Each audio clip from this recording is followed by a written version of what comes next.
Саламатсыңар урматтуу студенттер, анда эмесе бүгүнкү сабагыбызды кайра эле баштайбыз. Биз өткөнкү сабагыбызда дирижер хорго кандай дем берет, күчтүү үлүш, күчсүз үлүштөрдү, снятияларды үйрөнгөнбүз.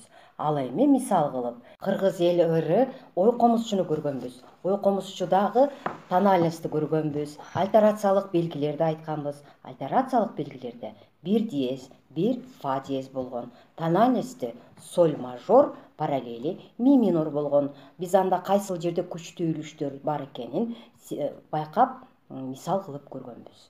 Ал эми бүгүн болсо динамикалык белгилер, биздин алган чыгармабыздагы динамикалык белгилерди байкап үйрөнүп көрөбүз.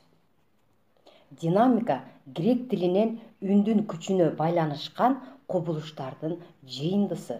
Динамикалык белгилер музыканын улуттуу каражаттарынын бири балдар. Мисалы, меццефорте, форте, пиано, меццепиано сыяктуу белгилердин музыканын мазмунуна, мүнөзүнө айтайын деген оюна жараша жазылган. Форте жана пиано деген сөз Италия тилинен келип чыккан. Ал эки маанидеги сөздөн негизделген.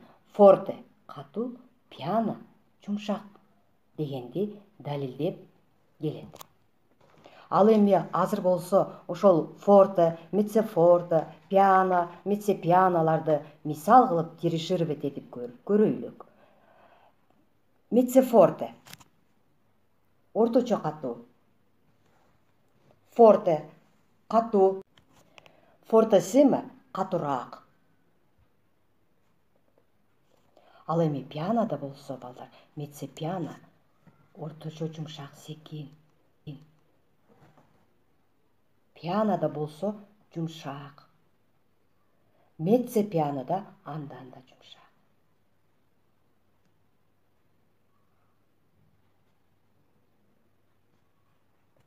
Мынакей балдар, бүгүнкү сабагыбыз ошол биздин алган чыгармаларыбыздагы белгилер, динамикалык белгилер. Демек, динамикалык белгилер биздин алган чыгармаларыбызды кооздоп туруучулар. Ал эми түшүнбөй калган болсоңор, силер менден кайра сурагыла. Силер сурасаңар, мен силерге кайрадан айтып бергенге дайым даярмын.